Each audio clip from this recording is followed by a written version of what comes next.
how do you form opinions about yourself? Now, if you believe that you're strong, you're brave, or you're beautiful, or you're handsome, or how do you form these opinions? In the growing up years, in the formative years, how do you form these opinions? Do you hear that from your parents? Does that get influenced, or do you watch that in a movie? This is something for you to think about. How do you form opinions about yourself? And whether those opinions lead you to trust yourself, or whether those opinions lead you to distrust yourself and others. So these are some of the broader questions that we're trying to answer, and we hope our journey, our conversation helps you get some of those answers.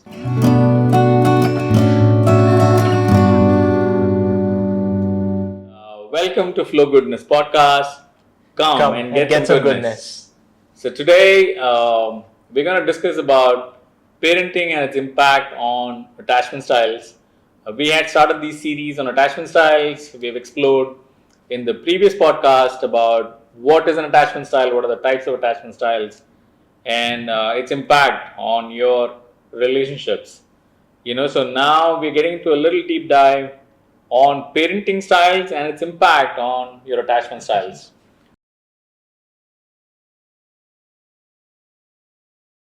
Hi, welcome to Flow Goodness Podcast. Come and get some goodness. So today we're going to talk about parenting and its impact on your attachment styles. So there are a few questions for you to think about. So how does a growing child or how does anyone form opinions about themselves?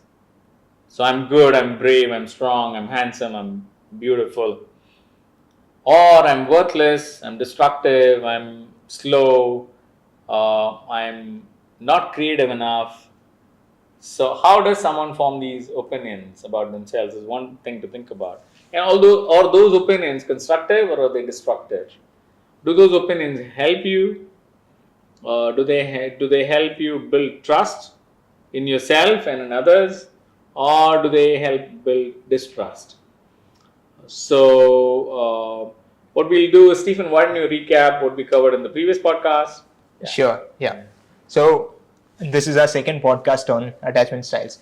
Previously, we just looked at the attachment styles, the different kind of attachment styles and what they are, right? And today we are going to talk about parenting. But what we saw the last time, the crucial points are that these attachment styles play out in the adult relationships.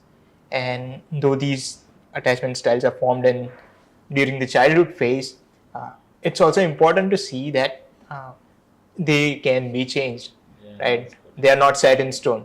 So that's a good thing for us, right? The secure attachment style is the one that is the best, right, among all of them. And while the other ones are called the insecure attachment style, that is the avoidant, the anxious, and the disorganized attachment style. So this is what we basically looked in the last podcast. And as we go on towards this podcast, where we talk about parenting styles and the attachment styles, we are going to look at two clips. Those are from the series Succession. I'll take it. Yeah. So as Stephen was mentioning, we're going to show you two clips. So what we have in store for you in this podcast is we're going to run you through a couple of clips which are very relevant for parenting, which is from Succession, both the mother and the father. And we also will be delving on the types of parenting or the various parenting styles, and then its impact. So let's get started. Here's the scene one. Yeah. Hi, welcome back. Now, if you had seen that particular sequence in Succession, you would have noticed Kendall, after having done something wrong, which he's feeling bad about, actually his actions result in the death of a youngster. Okay, so if you've not seen Succession, okay, so he carries a lot of guilt, so it is an accident. It is a situation. He didn't caused the murder, but he's part of the murder, but he's entangled in it. So rather he didn't murder someone, but he ended up his actions ended up resulting in a way of the vehicle being driven off, and they land into this water body, and then he tries to help the other guy, rescue the other guy, but both of them are high, and the other guy drowns and dies, and he leaves the scene. And so he carries this tremendous amount of guilt with him. So in fact, he tries to go back, visit the dead individual's home. He gives them money, he tries to be helpful to them, and all of that. And this particular incident or his action of his is being held against him by his dad, who threatens him, manipulates him. So here is a sequence where he's coming to his primary caregiver, supposedly, with whom he wants to have a conversation to lift himself out of this guilt that is crushing him. Because it's actually increasing his addiction, his isolation, his delusion. And how does the caregiver respond to this? The mother, Yeah. she asks him how complex it is, how difficult it is, and whether they can discuss that over an egg in the morning. And she is not there to discuss it because she is neglectful and she abandons him in the most critical time, when he comes to her for help. So that is one style of parenting. We're going to take you into another clip, okay, from Succession. Now this time we will look at the father, and this is a pretty critical scene as well. Now, have a look and then we'll discuss.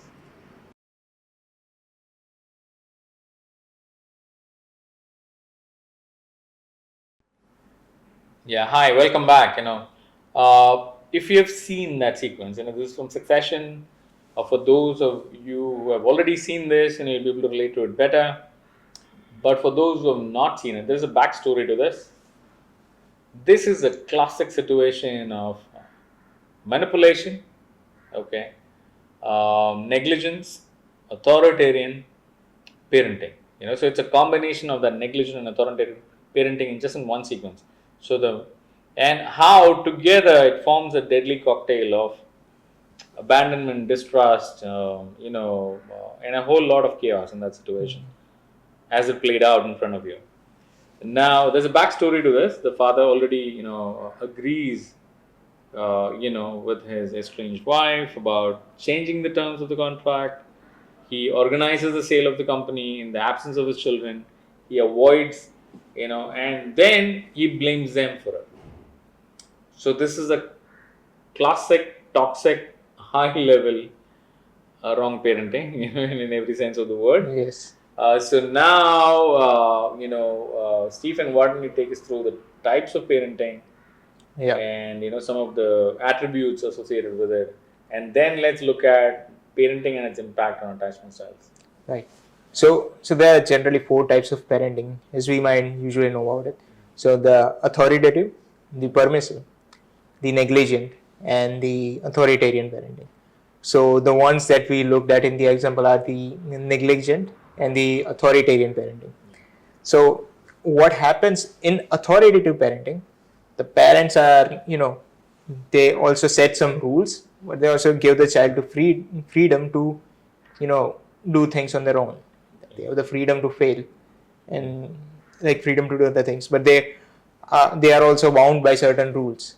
So it's like when a child makes mistake, he has this, the safe haven that we talked about in the last podcast, right? He can go to his parents. He has a secure ways to explore new things, make mistakes, but still come to the parents. The child knows that there are certain expectations that the parent has from him, right? So there's a mixture of what? There's demandingness and also the freedom. And the parents also show warmth and love towards the child, right? But when we go towards the permissive parenting style, what happens is they're very less on demandingness, but they're very high on responsiveness, warmth and stuff, right? So the child has the freedom to do a lot of the things. It's as if the parents are telling the child, "You are the boss. Do what you want." Like a lot of the times, the child cries and does something, and the parents are always there. Okay, you want this, you have it. You want this, you have it. Right? Okay. So in the permissive parenting style, usually the child gets a lot of freedom, and there are very less expectations from him. And when we come to the negligent style, right? So the first video that we saw, that was the negligent style of parenting, because the son wants to talk to his mother, and the mother leaves off in the morning, right? So that is exactly what we can say in the negligent type. So there, the parents are least involved, right? Okay. So low expectations and low warmth and responsiveness. So that is the child gets the message that he's not worthy of maybe love and respect, because that is what he's seeing all the time with his parents, right? They are not there for him. No expectations from him, like do whatever you want. That's the type, right?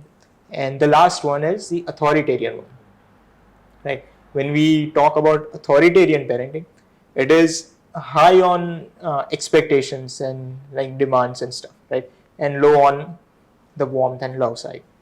So what happens is, it is like you have to do what I say. That's the kind of parenting style we are talking about when we talk about authoritarian, right? So a parent always expects his child to do certain things and enforces certain rules and regulations on them, and that is how they should be doing a lot of the things, right? And so that raises very important questions, right? That how is a parent treating his or her own child, right? Is he there for them when they need something? Like, are they high on demandingness and very low on warmth? And what kind of parenting style are they into? Agree. That's a very interesting, structure around the types of parenting. Now, there's a very important point which I have to clarify. It's easy to get confused that you have all four types of parenting styles. You are, authoritative in certain aspects, in certain contexts. You're permissive in certain contexts. You are, negligent in certain contexts, and you're authoritarian in certain contexts. Okay, but it is not so. It's what you what you do on a majority basis, right? What do you do most of the time as a parent? Are you open to discussion? Can your child come up to you and ask you questions and understand actions and consequences and understand, the freedom? Now, one key point here is agency. So the agency is, of course, your ability to take ownership and take decisions, and your involvement in decisions, and so that has a direct impact on self-efficacy, right? Yeah. So how much agency are you giving the child, right? So agency is also connected to freedom. It's also connected to how much they're engaged in the situation and what choices they get to make. So it's very easy for someone who's on a defensive mode to say that, I'm all for, or I'm, two of this or two of that, but it's not so. So if you, I've seen, during coaching, I've seen classic situations of absolute abandonment, negligent parents who are not there in most of the critical situations. I have also witnessed authoritarian parenting in most of the situations, permissive parenting as well as authoritative parenting as well. Now that takes us to the next leg, which is what type of parenting leads to what type of attachment. Stephen, why don't you take us through? Yeah. So this is the most interesting thing that we would want to talk about, right? So it has been seen that the authoritative and the permissive, they are associated with the secure attachment style, right? Because so also what's important when we talk about these parenting styles is to realize that each of the parenting styles is passing on a certain message to the child, right? Yeah. So I would want to read a quote that I think pretty well sums this up. So the quote is by Barbara. She says, "Imagine a spectrum where at one end the child is confident that if the caregiver disappears, they'll be back any minute. At the other end, you have got a total detachment from the caregiver, where a person grows up and then finds it very difficult to even make relationships because they have no trust, right? Okay. And she goes on to say, all these behaviors get played out when we are making relationships. Quite simply, our history of attachment with our primary caregiver will get played out, and it's likely to repeat itself as we get older. So, as we saw in the quote, we can see that parenting does have play a crucial part in the development of a child, right? And when we talk about the authoritative and the permissive parenting, research has shown that it's linked with the secure attachment style, while the authoritarian and the neglectful have been linked with the other three types, right? Okay. That is anxious, the avoidant, and the disorganized personality type. So the attachment style. So that is why it's very crucial that the kind of parenting a child gets, and that might determine their attachment style. So also one important point to make is research shows that there are three important components that shape a person's attachment style: parenting, the genetics, Okay. and the close romantic relationships that they have. But parenting is a major one, right? Don't you think that it really affects what the child starts feeling about himself and the world around him? Agree. So that is very important to focus on, and those predictors are important. But of course, parenting overrules everything, because the first 7 years, the formative years of your life, when you're a sponge, you're absorbing, ideas, you're emulating behaviors. Uh, Basically, children learn by imitating, right? By observing and imitating, and the antennas are constantly up, and they're observing the environment around them, and especially from the primary caregivers, which is the dad and the mom, in most of the cases, and in other cases, the primary caregiver. Now, and that is something that's going to continue and predict the remaining of their life and their relationships, and the successes, the failures of those relationships, right? True. Now, one area to focus on is also that also determines their own opinion about their self-worth, right? And of course the self-efficacy. Now, worth is connected to the esteem, right?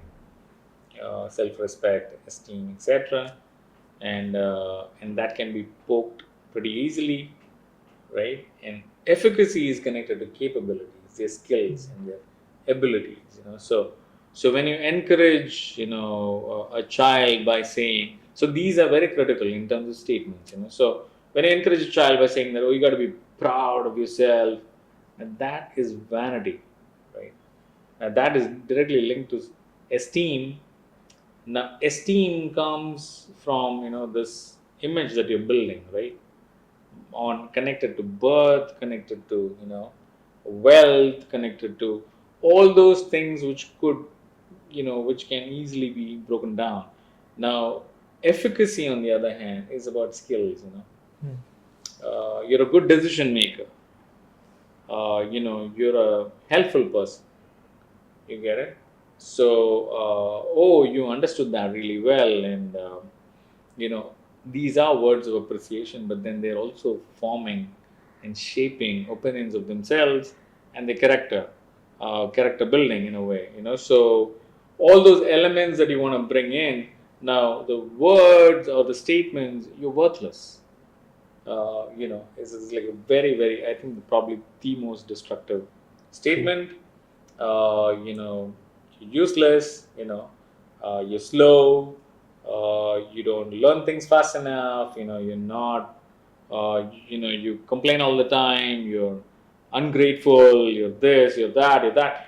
And these are opinions which you don't want them to form, because that's directly going to lead into adult resentment, and it's going to complicate relationships later on in life.